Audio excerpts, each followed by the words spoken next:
that's with me at the minute is pyritee water. I find that even rainwater apparently is contaminated with capital PFAS. Plastics, aren't they? That's not. Not sure what PFAS is, but not good anyway. And the problem is that it's cumulative in the body, so that even a very low level in rainwater amounts to a lot over the years, and also has all sorts of adverse effects on our health. I mean, severe cancer and all the rest of it, perhaps. How to avoid it? Well, apparently you can take rainwater and simply filter it through, is it granulated charcoal? And that will remove all of it as the water soaks through the, well, it's a sort of reverse osmosis approach. Filters it out. But equally, of course, if you have distilled water, that will leave the PFAS in the boiling receptacle and it won't be in the water that you drink.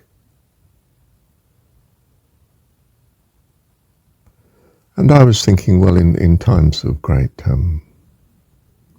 social collapse, where you don't have a water supply other than the rain, well, if you've got a supply of charcoal stuff to filter your rainwater, that could be good. Then I got on to thinking about, well, what about eating roots? You'll know, of course, well, you won't know necessarily, sorry. The Jains won't eat the bulb of a vegetable because you kill it that way. We don't want to kill you, see, because the vegetable is seen as a form of life. And I'm thinking, does the root collect the things you don't want and keep them from the fruit that the plant may be providing for our food? Or is it actually the hair roots that keep out, don't let in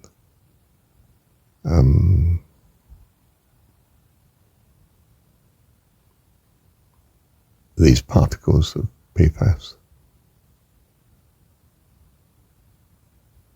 Might be, mightn't it?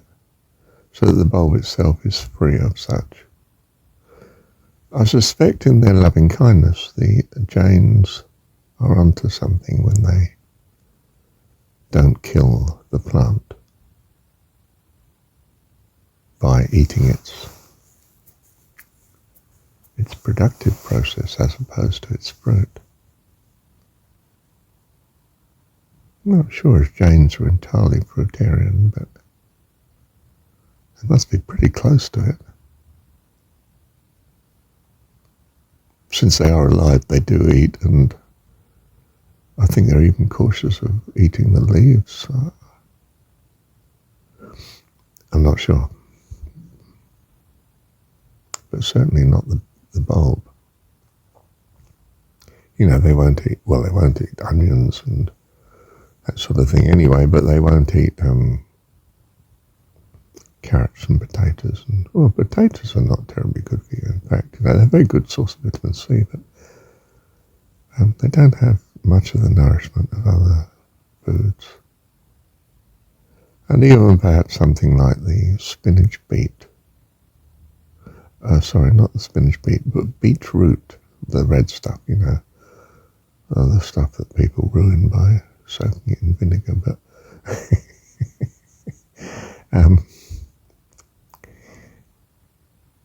yeah, I'm wondering, you might think this is cuckoo, but how safe is it to eat such? Or will we find, like the potato, it's really not such a good idea? Apparently, potatoes, like mushrooms, you shouldn't heat them up, having been cooked. That really does cause problems. And the same with eggs. It's one thing to have an egg. Well, I wouldn't, but people do. It's another thing to warm up egg. Again, you really do compound the problems you may be feeding yourself. Yes, there's mushrooms, potatoes, eggs. I don't know if there's anything else. Oh, well, meat, of course. I didn't consider that because it wasn't on my menu at all.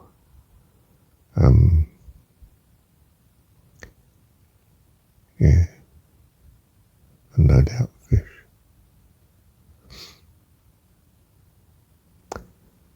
Okay. Well, don't want you to get too obsessed with diet, but you probably think that I'm very obsessed with it. Goodness, I suppose I am.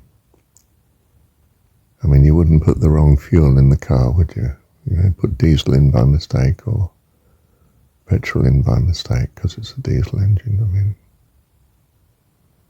not the way to go, is it? More importantly, actually, is what you're feeding yourself mentally, spiritually all the time, the company you keep, the media you entertain, programs you consider watching, the people you fellowship with. It's one thing to reach out to those in need. It's another thing to fellowship with those that don't wish to go in the right direction from your point of view. They will lead you in their direction from their point of view. Can't help it. It's the way we are.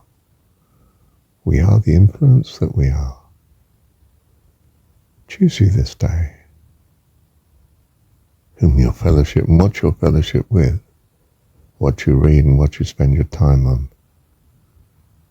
And by which I mean, ultimately, guard your thoughts. Whatsoever's good and lovely, think on these things. You will find you on the path to life eternal and the goodness of God. Bless you. Thank you, Heavenly Dad.